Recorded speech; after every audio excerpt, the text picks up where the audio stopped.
Good afternoon, everyone, and welcome to the June Ordinary Council meeting of Norfolk Island Regional Council.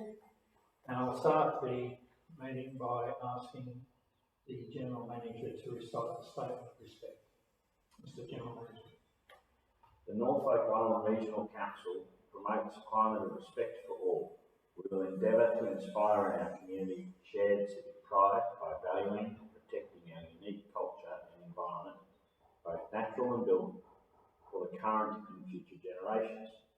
We, the Administrator and staff of the Norfolk Island Regional Council, undertake to act with honesty and integrity, to conduct ourselves in a way that engenders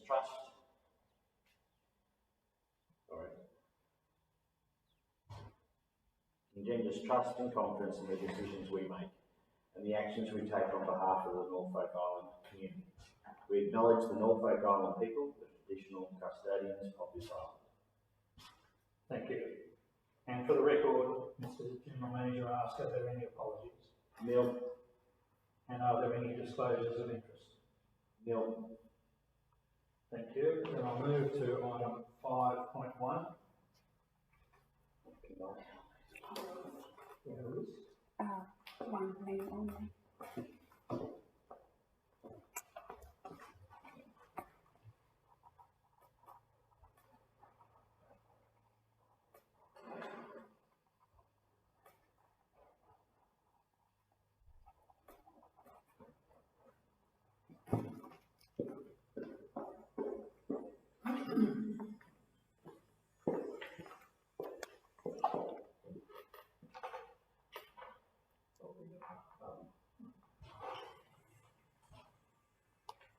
We've had a list of condolences.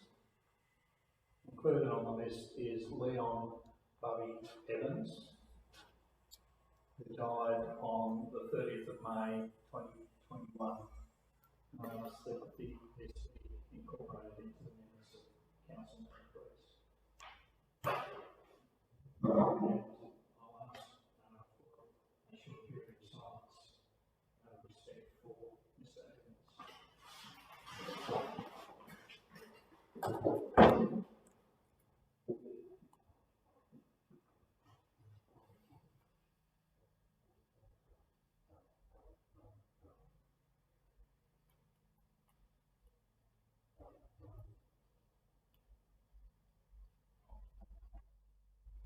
Thank you.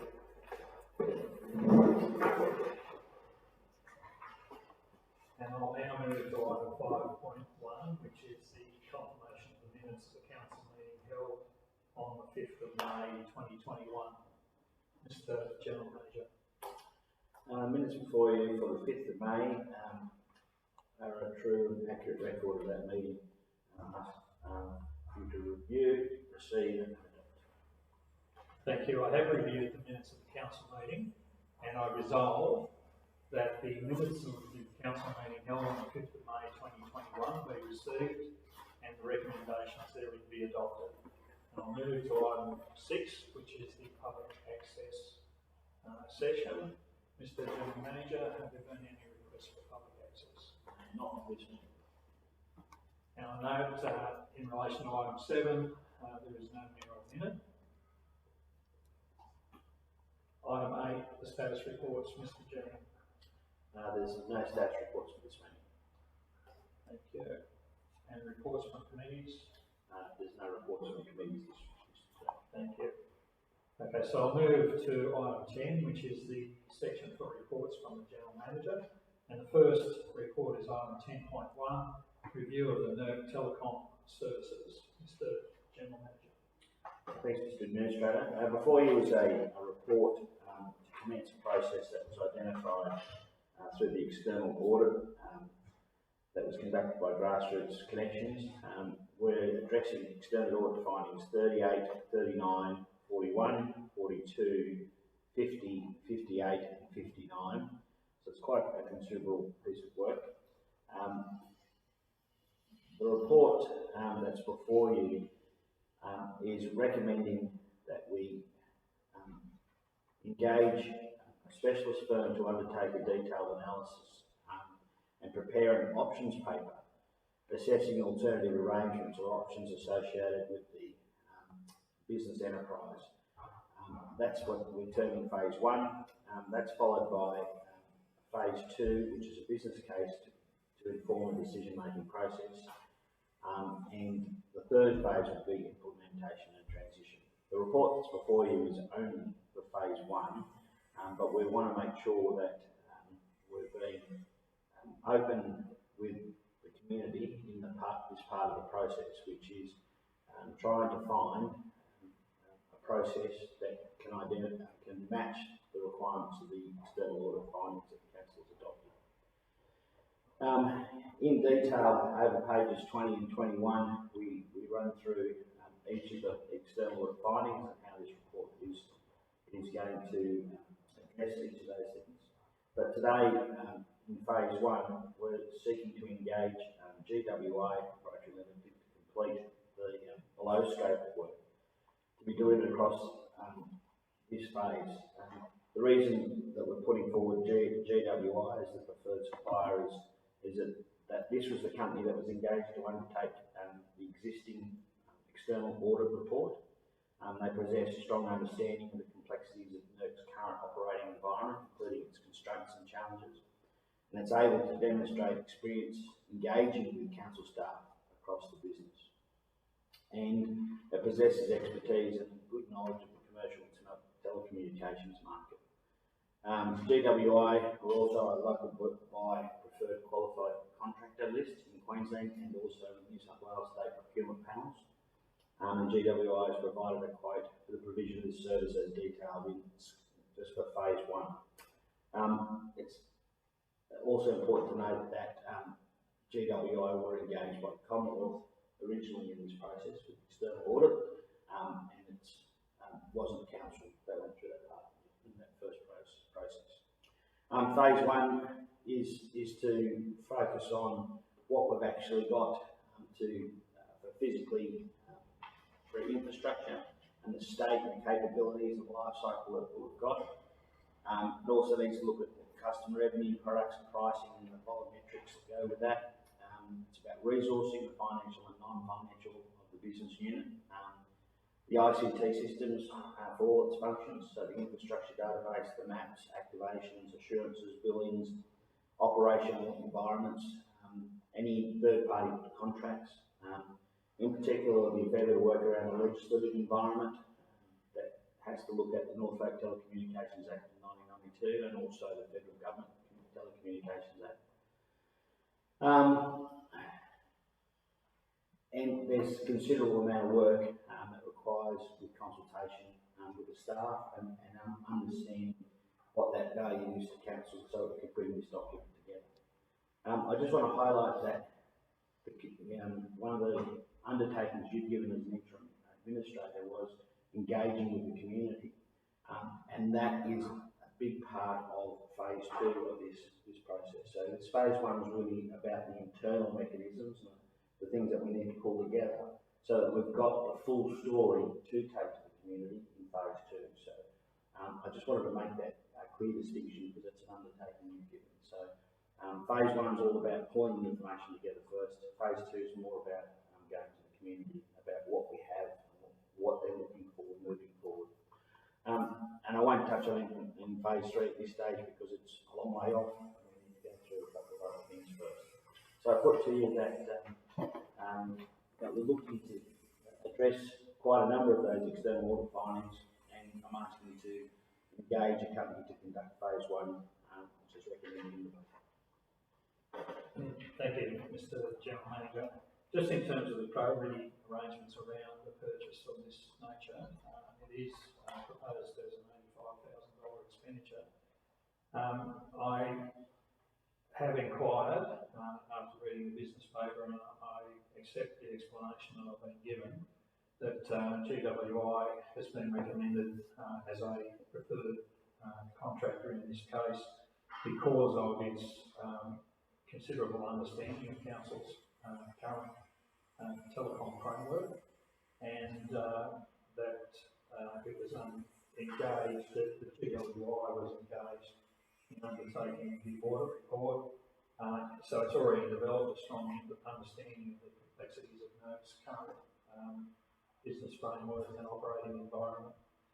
And it possesses the expertise and the knowledge that council requires in terms of their understanding of the commercial telecommunications market. So I resolve that the General Manager engaged GWI Proprietary Limited to conduct phase 1 of the process as detailed in the report at a cost of $85,000 excluding GST. And I'll move to item 10.2, which relates to the establishment of advisory committees. Mr. General Manager. Thanks, Mr. Administrator. Before you is a report that runs through the possibility of developing advisory committees to the interim administrator. This also addresses external audit findings 1 and 2 that came from that process. But following the suspension of council in February, all advisory committees of council were also stood down for the same period. So over the past 4 months, the interim administrators have been meeting regularly with council groups and organisations to familiarise themselves with local issues and challenges. This process has provided an opportunity to review and adjust the advisory committee structure, and that's what this report is being presented to you today. Advisory committees are distinctly different from standing committees of council, which is another part of external audit findings. The standing committee's structure has only councillors as members and focuses on operational aspects of council. But advisory committees involve community members, providing important pathways of information flow for council when it's responding to and managing new initiatives and changes and challenges that face the local community. As such, this report presented to you today, Mr. Administrator, is asking to provide an information portal for community members through these 4 committees. They would be the Business, Innovation and Tourism Advisory Committee, Reserves and Conservation Advisory Committee, Sustainability Advisory Committee, and finally a Youth Advisory Committee. It is proposed to call for expressions of interest over the next few weeks, encouraging community members to be part of this advisory committee structure to help you during your tenure here as interim administrator. There are a number of guidelines that were printed in this report over pages 24 and 25, and we'll also, with the expression of interest when it goes out, terms of reference will be provided for each of those 4 committees. Thank you. So the terms of reference are being developed now. Yes.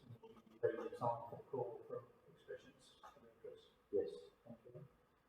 This is an initiative that comes out of the external audit findings, but it's also an initiative that I've asked the General Manager to set and train in order to assist me for as long as I hold the administrator's role, and currently that is until the 5th of August. But it is potentially going to be affected by the time frame that is taken to complete the public inquiry and for the report of the Commission to be prepared and considered by the Minister. So what I don't want to do is hold the process of establishing the advisory committees, not knowing what the next few months is going to, what's going to unfold in that period of time.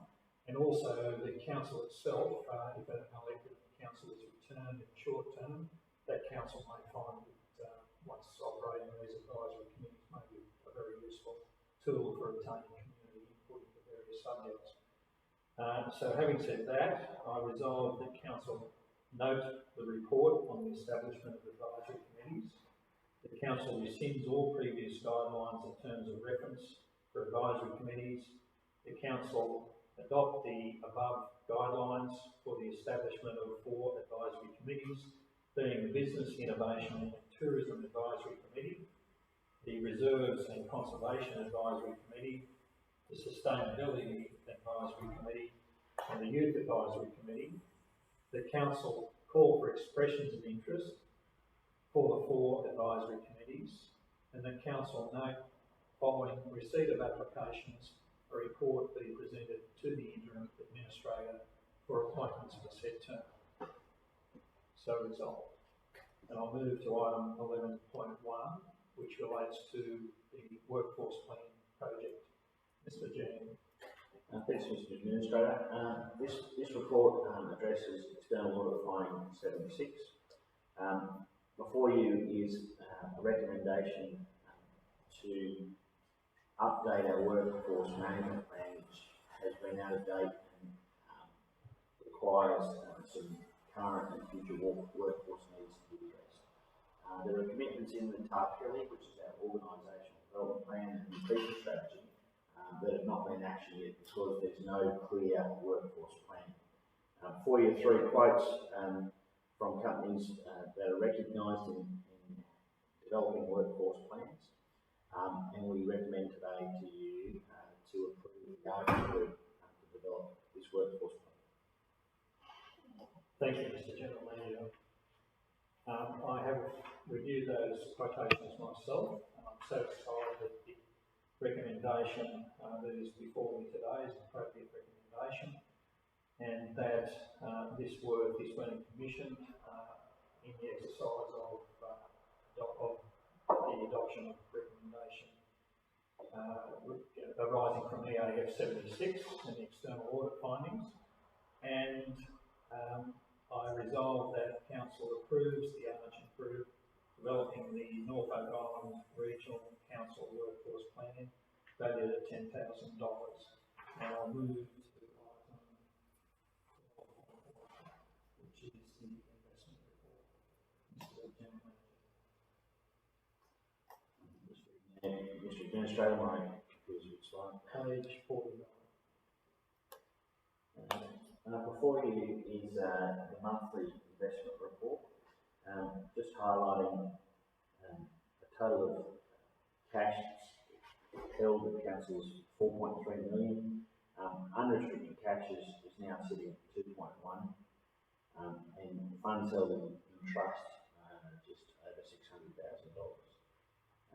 Reports there certified under Section 625 of the Local Government Act and Clause 212 of the Local Government Regulation and Council's investment policy. And Mr. General Manager, just to confirm, I have spoken to the responsible accounting officer, and he has assured me that there will be sufficient cash funds for Council to continue business until towards the end of the current annual year, to close to December. Subject to that, I resolve that Council notes the investment report for April 2021. And I'll move to item 13.1, the Australian Tourism Data Warehouse Report. Mr. General Manager. Thanks, Mr. Administrator. Before you is a report that addresses a request that has been forwarded to Council through meetings between myself and the ATA, requesting that Council engage the Australian Tourism Data Warehouse website. We last utilised this service back in June 2017, and it costs about $5,000 for a 12-month period. Given some of the challenges that we're having across many platforms, this tourism initiative is seen as by a few within the ATA as a necessary step to improve access to tourism facilities across the island. What this report highlights to you is the challenges we've faced and the return that we see for our investment. And we believe that we can support this, but I think it needs to come from support within the industry. And if there would be enough local operators that wanted to sign up to support this service, then Council could engage the supply of this service. But if there was, last time we went through this, there was only, from memory, there was about 2 Norfolk Island businesses that actually created their own contribution to this listing. So only for 2 operators, $5,000 is an awful lot of investment. But if there was considerably more, then this would make it worthwhile, which is what the ATA were raising with you when we discussed. So before you were recommending that we can support the connection to this service, but we really would like to see a commitment from the local association and have a number of businesses sign up in some form that shows commitment towards the utilisation of this service. Thank you. I did have discussion some time ago with the ATA or representative of the ATA in relation to this. I understand that the request is that council purchase and pay itself for the subscription. What is being recommended is a compromise arrangement whereby council becomes the subscriber that the industry or the accommodation outlets that wish to appear on this website make a financial contribution to cover the cost. And I accept that that's an acceptable compromise. So I resolve that Norfolk Island Accommodation and Tourism Association provide to council a list of island-based businesses prepared to completely subsidise NERC's annual ATDW distributor fees.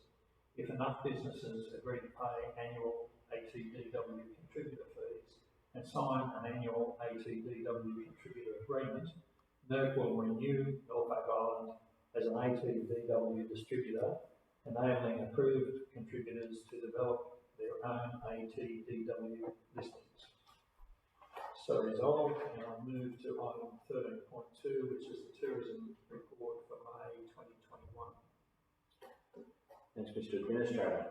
Before you is a very detailed report showing some airlines statistics, which are very positive.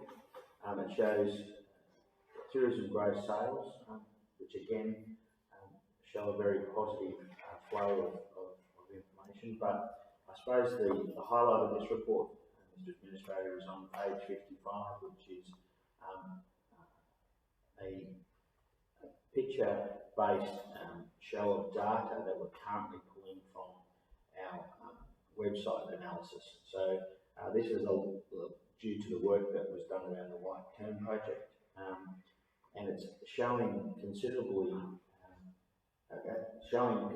change to our market, where it's showing increases in age groups, the younger age groups, or the younger demographic, is actually increasing, and it shows that it's slightly decreasing in the 65 and the 55 to 64 age bracket. So that was one of the big things that we were trying to achieve through the White Term, is the change that demographic of coming to the island and the spending patterns. And this report's quite a positive show.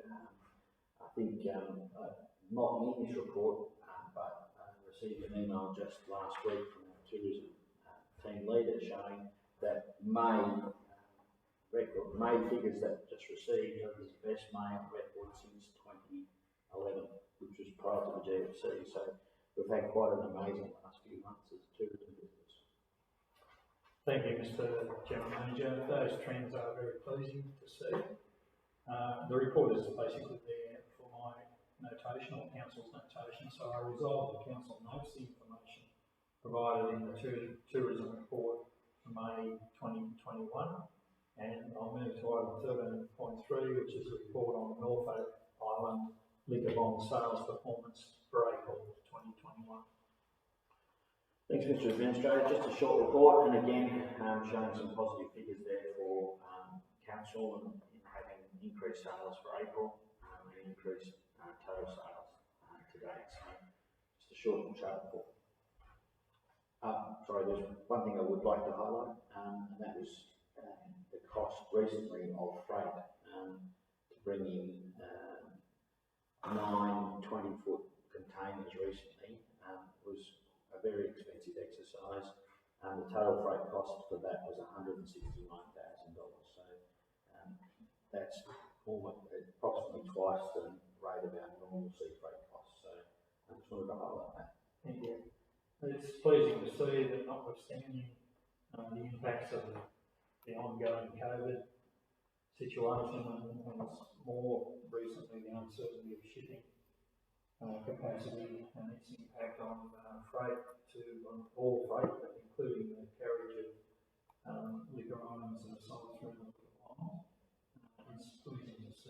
still anticipating that the liquor bond will hit budget for the full financial year to the end of June, according to the trends that are coming out of this report to April. So I resolve that Council notes the Norfolk Island Liquor Bond's performance to date, and I'll move to item 14.1, which is the services update.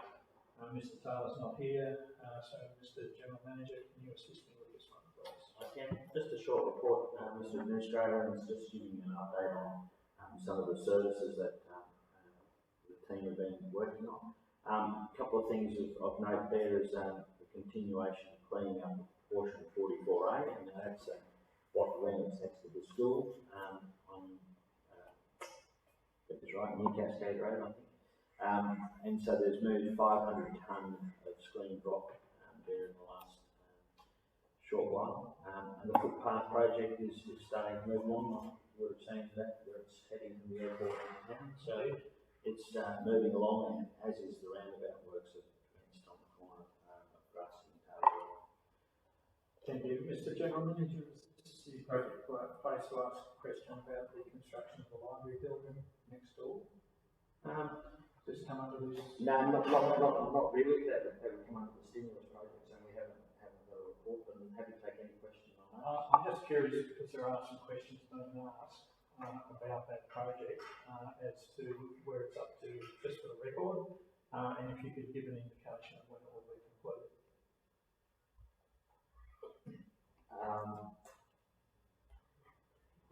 I don't have a date. Can I take that on notice and bring that back to it? It's certainly progressing, but as with most things on the island, we're juggling tradespeople, so they're talking amongst several other stimulus projects. So I think the team that's looking at building that building are actually engaged on several other projects. So I actually don't have the Gantt chart in front of me at the moment when it's finished, but it will be progressed more so than some of the other stimulus projects because it's trending quite well. So can you just remind me, is this a project that comes under the major services, or is it one of the other portfolios? It's just the construction side, but not the library operations. It will come. It comes under management services, yes, but we can bring a stimulus report back to council, say for July. Thank you. Okay. I resolve that council notes the information provided in the report. I'll move to item 15.1, which is a report on the initiation of Norfolk Island Plan 2002 review. Mr. General Manager. I've done enough talking so far, Mr. Administrator, so I'll defer to my manager of Planning and Environment, Mr. Reid. Thanks, Mr. Reid.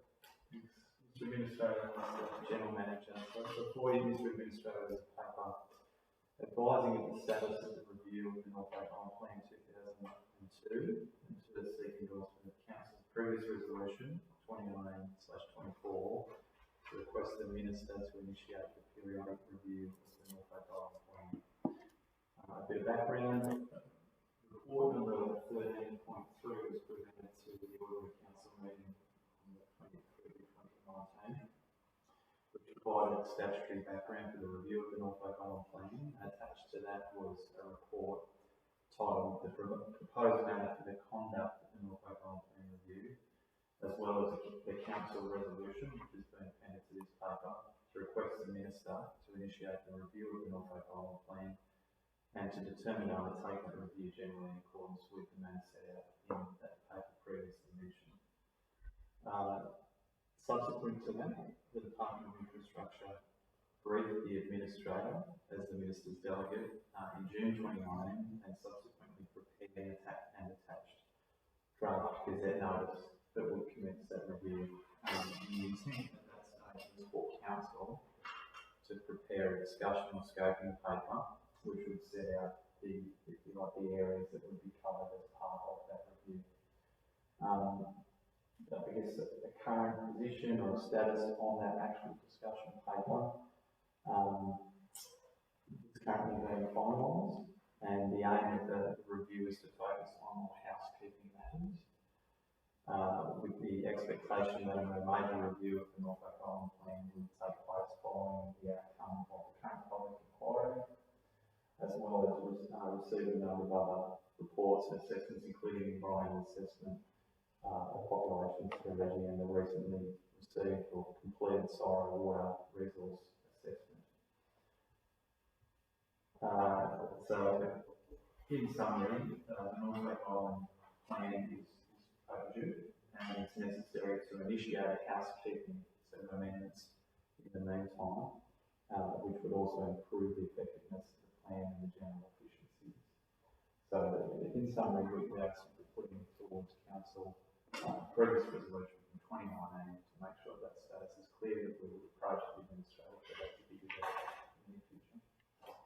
Thanks, Mr. Reid. I certainly have no intention of standing in the way of that previous decision made by the council. I've had a look at report 13.3 from the meeting, the ordinary council meeting held on the 20th of February 2019, and I'm certainly willing to endorse that prior decision. So I resolve that council endorses council's resolution 2019/24 to request the minister to take the following actions.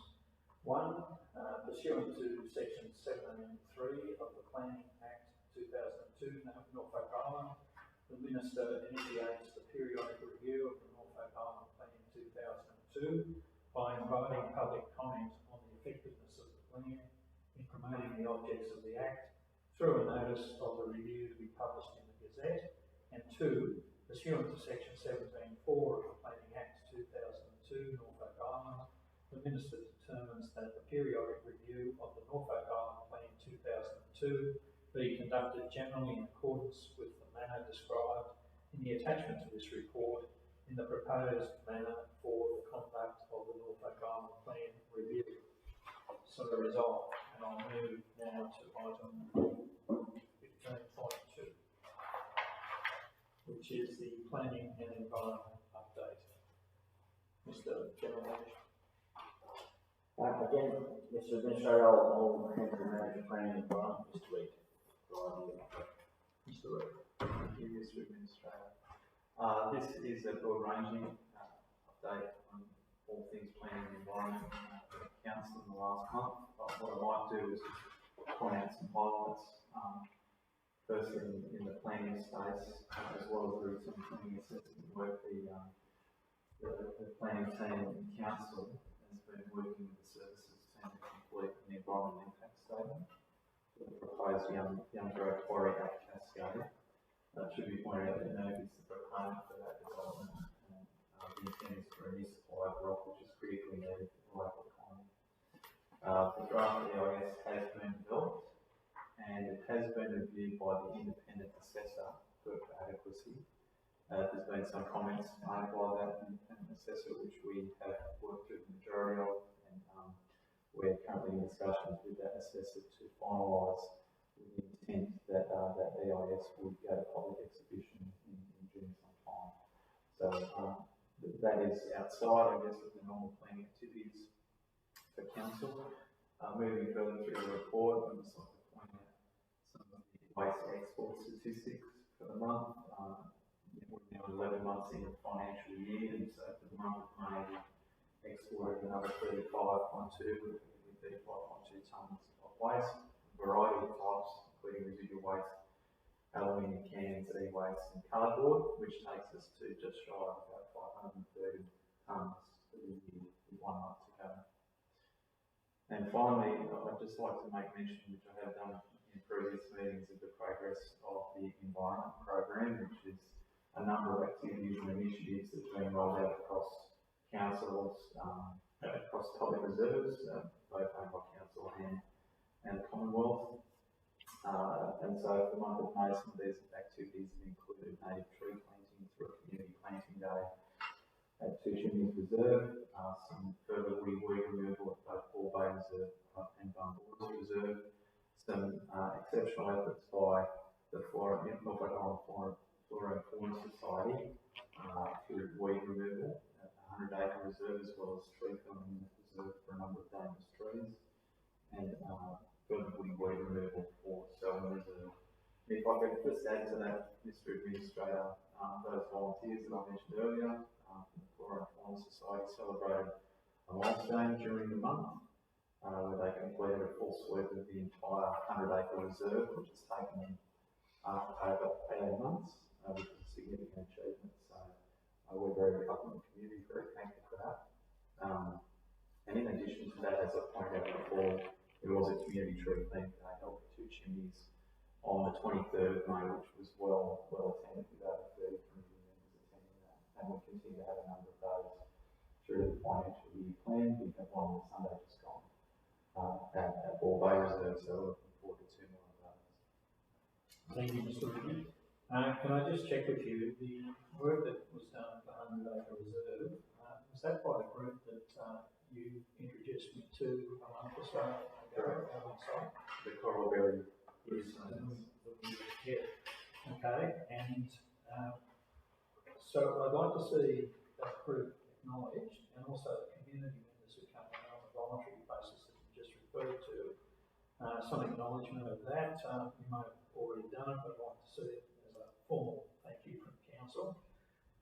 So I resolve one, that council notes the information provided in the report, and that council's appreciation be conveyed to the group. The Coral Berry Crusaders was part of the Norfolk Island Flora and Fauna Society. Thank you, and also to the community members who assisted with The community tree planting at 2 Chimneys Reserve. Thank you. If they can be formalised and, the weed group can be done face to face effectively, the community through some sort of publication. Thank you. So resolved, and I'll move to item 15.3, the waste management review. Mr. General Manager. Thanks, Mr. Administrator. This report will be detailed by land planning and environment. But before I hand to him, I just want to highlight this is part of continuation of the conversation we had on Monday at the extraordinary council meeting. And this is probably important, but very important in the context of what we decided on that extraordinary. So I'll hand to Mr. Reid now to give you the details. Thank you, Mr. Reid. Thank you, Mr. Administrator, Mr. General Manager. So before you, Mr. Administrator, is a paper proposing to undertake consultation in the coming months to overhaul waste management activities at NERC and offer support for improved waste management in the community. By way of background, waste management for the Norfolk Island community continues to be a challenging issue.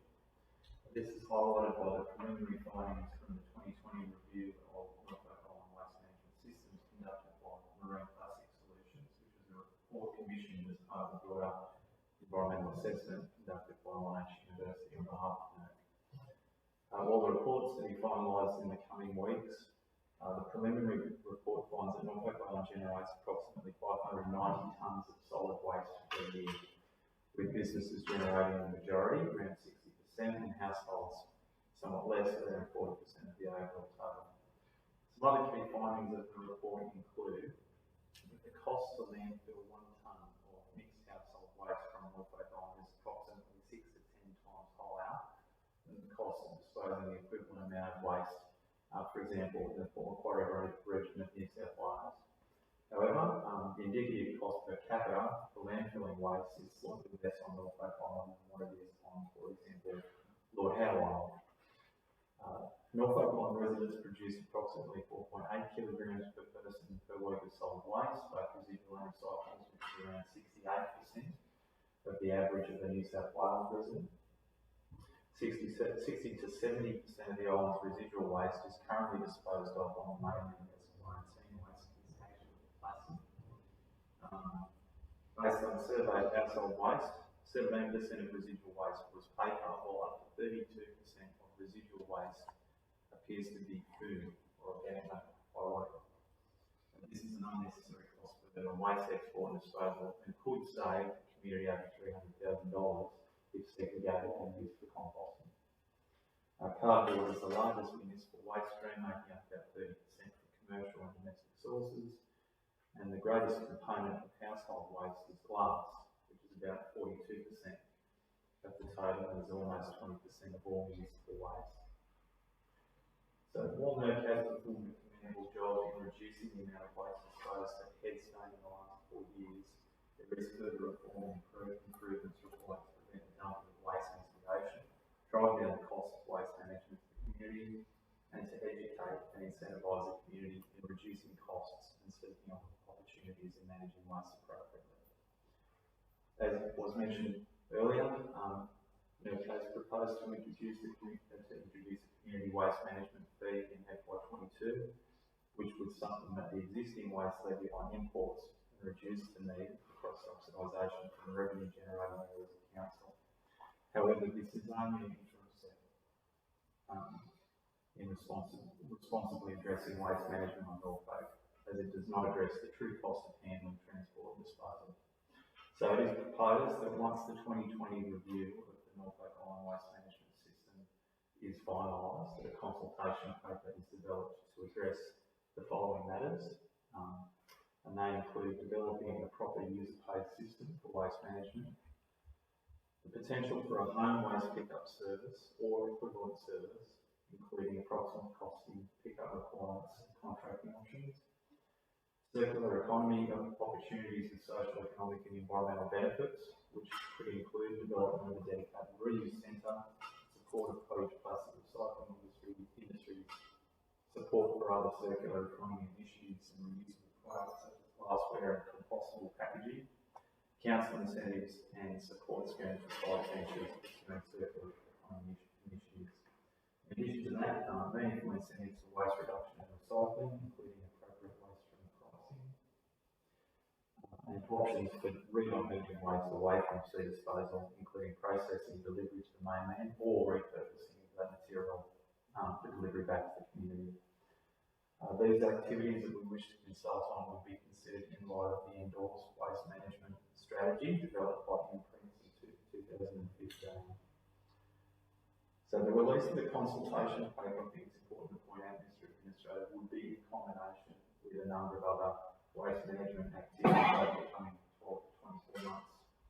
So these would include the closing of Headstone Waste Facility to the public and delivery of all waste types to the Waste Management Centre. And what I would add to that is that by closing Headstone Facility to the public does not mean that council is in a position to no longer use that facility. The intent of that would be to have a better handle and a better segregation of waste that is otherwise being delivered to that facility in the interim.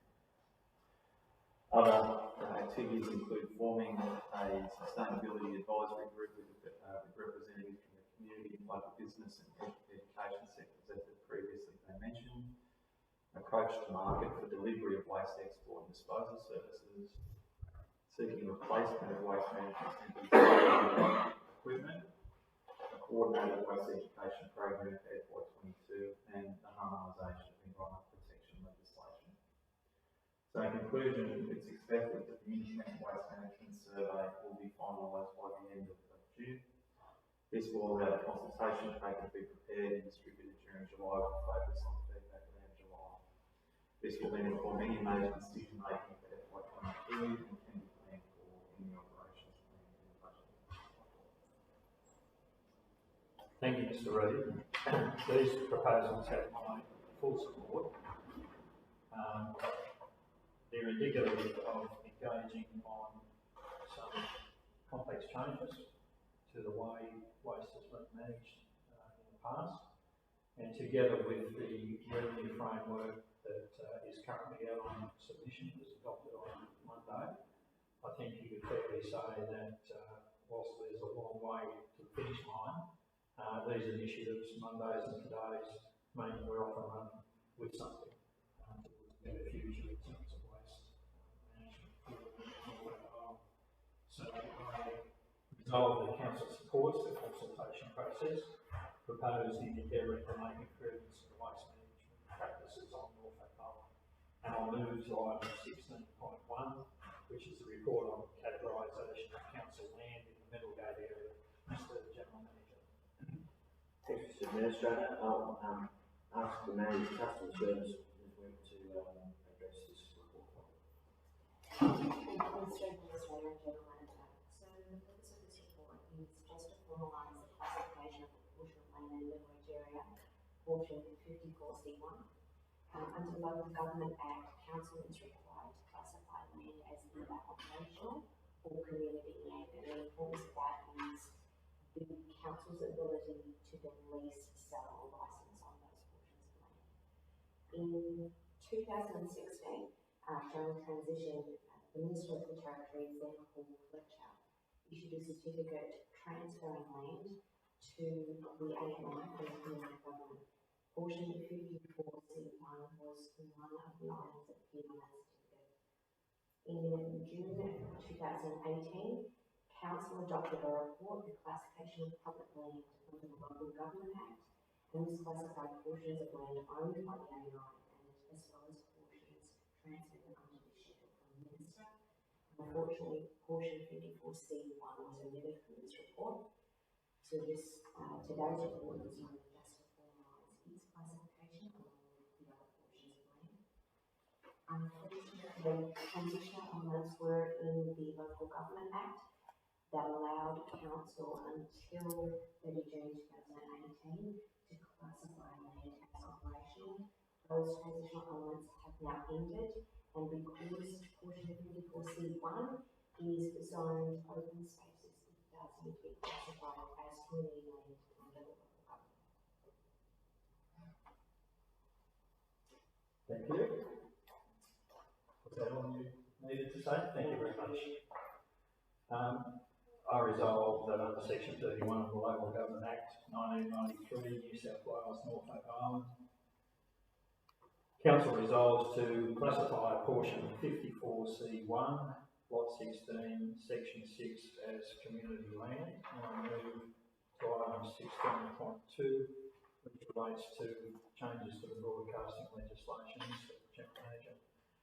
Thanks, Mr. Administrator. Again, I'll ask the Manager of Customer Service, who's ready to address this report for you. Ms. Webb. Thank you, Mr. Administrator and General Manager. So the purpose of this report is to bring awareness related to yourself, but also to the community in relation to legislative changes that have been recently applied to the island and which will have an impact on the services delivered on the island. So by way of background, in 2016, the Territories and Legislation Amendment Act came in, and this extended all Commonwealth legislation to the island, except where it was expressed not to apply. The intention of this was to give time to develop legislation to extend further Commonwealth legislation to the island, and in December 2020, the Territories Amendment Bill was passed, and this extended corporations law in Australia, bankruptcy, and broadcasting legislation to the island. And the biggest impact for us at this stage pertains to the broadcasting legislation. So previously, the Norfolk Broadcasting Act was how radio services and broadcasting services are administered. This will transition to Australian broadcasting legislation on the 17th of June, which is next Thursday. And that means that we will be required as the operator of BL2I or Norfolk Radio to license under the ACMA. The cost of doing this is not yet known, and we're still working with the ACMA as to how this might look in terms of licensing both TV and radio broadcasting services. What's important to note is that the Territories Amendment Act that was passed in December 2020 did formalise that council had to be licensed with ACMA, which is not something that would normally happen because a government body cannot generally have a community radio or community broadcasting licence. So we do have a 2-year licence, and we are working with ACMA to see if there's any implications on that. Thank you, and as I understand it, is here for notation. Yes, thank you. Thank you. I resolve the council notes the changes in legislation effective 17th of June 2021, and I'll move now to the end of the agenda. Item 17, notices of motion, there are none. Item 18, urgent business without notice, Mr. General Manager. There is none. Confidential matters for consideration, Mr. General Manager. There's none for this meeting. And there are no questions for the next meeting. This brings us to the close of the meeting. Is there any further business? No. Then I declare the meeting closed at 2:50 p.m. and thank everybody for their attendance.